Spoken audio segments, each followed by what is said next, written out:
Yeah. What up, wrestling fans and YouTubers alike? S-Deuce is the name. Talking wrestling is the game. Last night, NXT Takeover Toronto. Let's talk wrestling. The show kicked off exactly how it should have. Bobby Roode against Ty Dillinger. And just like I predicted, in a loss, Ty Dillinger became a superstar. The crowd was chanting 10 every time the ref counted anything. They were chanting 10 all fucking night.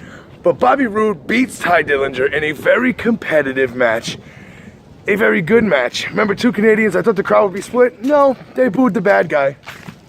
Wow, can you believe it? They booed the bad guy. They cheered the face. Holy shit, who'd have thought? But Ty Dillinger was a made man last night. In a loss, like I said, he got the standing ovation he deserved. I think the WWE was expecting it to be a little louder, a little warmer than it was, but it wasn't. It was still great. Good for him, man.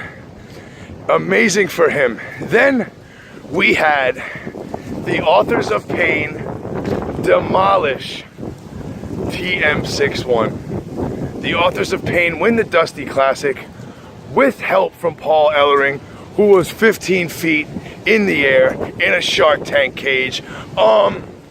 There was a spot in the match where he dropped the chain, and Kovar or Razor grabbed the chain and went to swing it, but the chain went flying into the crowd. Botchamania, I'm sure Matthew will pick up on that.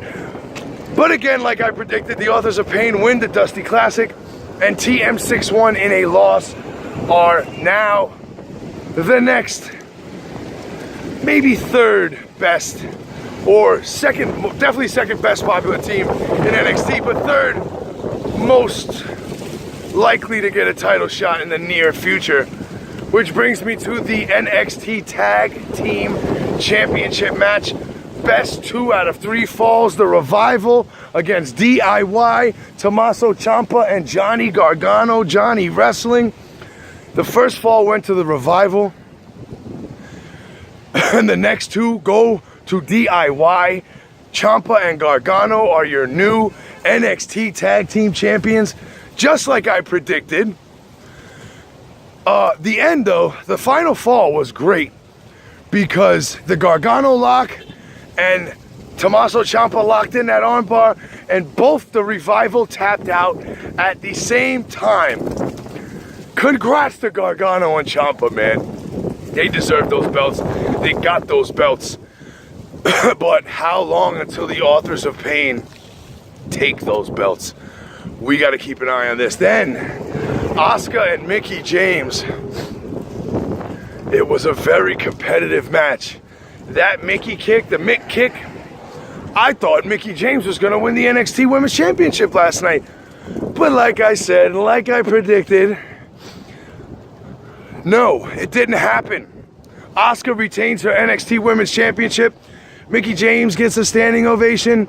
I believe she will stay in NXT. I hope she stays in NXT and helps that women's division. But then the main event of the evening, Shinsuke Nakamura against Samoa Joe. Nakamura's NXT World Championship on the line. And what a barn burner. Joe had an answer for everything Nakamura threw at him. And then he was hit with the Kinshasa in the middle of the ring. And he kicked out. He kicked out. Then he got hit in the back of the head with the Kinshasa, and he rolled out. I said I would be more surprised if Nakamura won clean than I would be if Joe ended up winning the match and the title. And what happened? Samoa Joe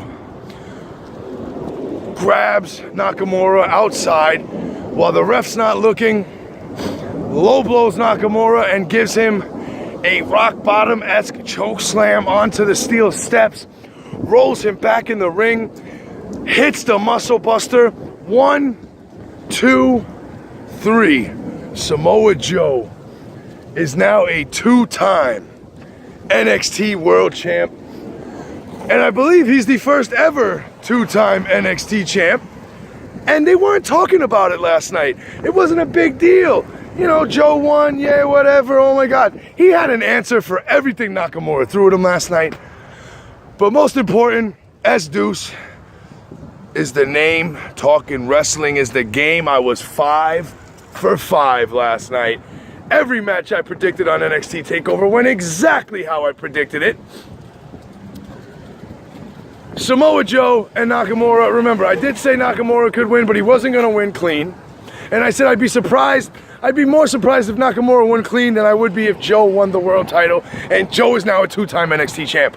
Samoa Joe needs to be booked like this, but I think it's all for none, as December 3rd NXT will be in Osaka, Japan for the very first time, and I believe they're going to air the match. I think it's going to be Nakamura's rematch against Samoa Joe, and Nakamura takes the title back.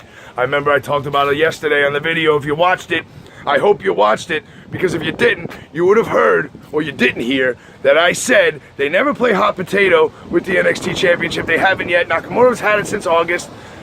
It is now November. Nakamura lost the belt. He had a 3-month reign. Joe had a 3-month reign before losing to Nakamura. And now Joe will have a 3-week reign before losing to Nakamura December 3rd. We will have to wait and see. But Samoa Joe cemented himself as the man on NXT last night, man.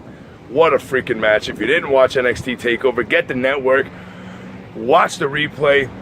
Watch it on the network. It's on demand. Go on YouTube. Find something. Listen to this review. This review should get you hyped. Last night in Toronto, in the Air Canada Center, NXT lit the place on fire. Samoa Joe, congratulations, 2-time champ.